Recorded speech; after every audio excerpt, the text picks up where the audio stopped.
নমস্কাৰ বন্ধুসকল, কুশলে আছে চাগৈ। ময়ো কুশলে আছো আপোনালোকৰ আশীৰ্বাদতে। আজি এটি নতুন ভিডিঅ' লৈ মই আপোনালোকৰ ওচৰলৈ আহিছোঁ। ভিডিঅ'ৰ বিষয়বস্তু হৈছে নামঘোষাৰ বিশ্লেষণ। নামঘোষাৰ বিশ্লেষণৰ প্ৰথম ঘোষা হিচাপে মই নামঘোষাৰ পহিলা ঘোষাটিকে বাছি লৈছোঁ। ঘোষাটি মই আপোনালোকৰ আগত গাই শুনাইছোঁ। মুক্তিত নিস্পৃহ যিটো সেহি ভকত কনুমু ৰসময় মাগুহু ভকতি সমস্ত মস্তকমণি নিজ ভকতৰ বৈশ্য ভোজু হেন দেৱ যদুপতি ভোজু হেন দেৱ যদুপতি। কৃষ্ণ কৃষ্ণ। ঘোষাটি বিশ্লেষণ কৰিবলৈ গ'লে পহিলাতে আমি মুক্তিত নিস্পৃহ বোলা শব্দ সমষ্টিৰ ওপৰত নজৰ দিব লাগিব। মুক্তিত নিস্পৃহ মানেনো কি? এতিয়া প্ৰথমে জানিব লাগিব আমি মুক্তি কেই প্ৰকাৰৰ। মুক্তি হৈছে 5 প্ৰকাৰৰ। সালোক্য, ভগৱানৰ সৈতে একেলগত বাস কৰা মুক্তিৰ অৱস্থাকে সালোক্য মুক্তি বোলে। দ্বিতীয়তে সামীপ্য, জীৱই পৰমেশ্বৰৰ পাৰিষদ ৰূপে অৱস্থাপ্ৰাপ্ত হ'লে তাকে সামীপ্য বুলি কোৱা হয়। তৃতীয়তে সাযুজ্য, ঈশ্বৰৰ সুখ অৰ্থাৎ ঈশ্বৰৰ সমান সুখ লাভ কৰা অৱস্থাই হৈছে সাযুজ্য।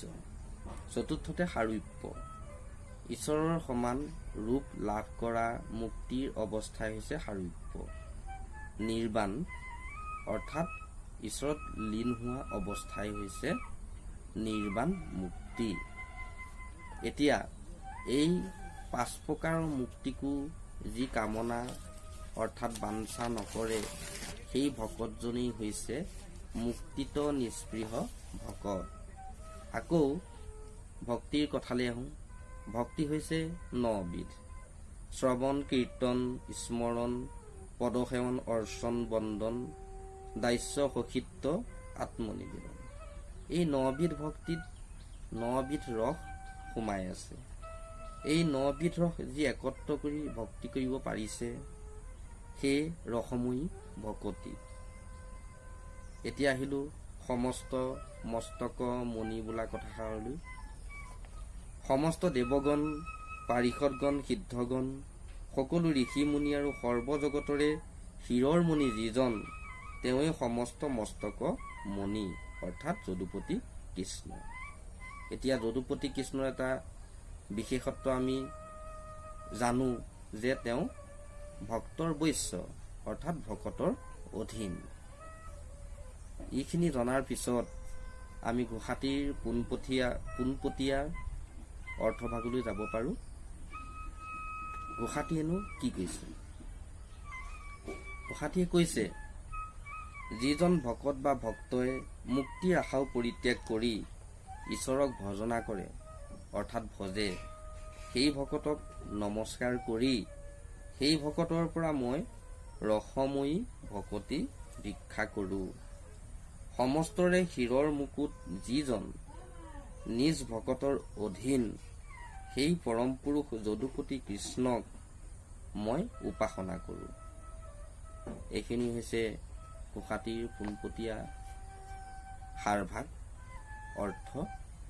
আপোনালোকলৈ সাধাৰণ পৰ্যালোচনা সাধাৰণ বিশ্লেষণ হিচাপে আগবঢ়ালোঁ। ভুল ত্ৰুটিবোৰ আঙুলিয়াই দিব, দেখুৱাই দিব। নমস্কাৰ।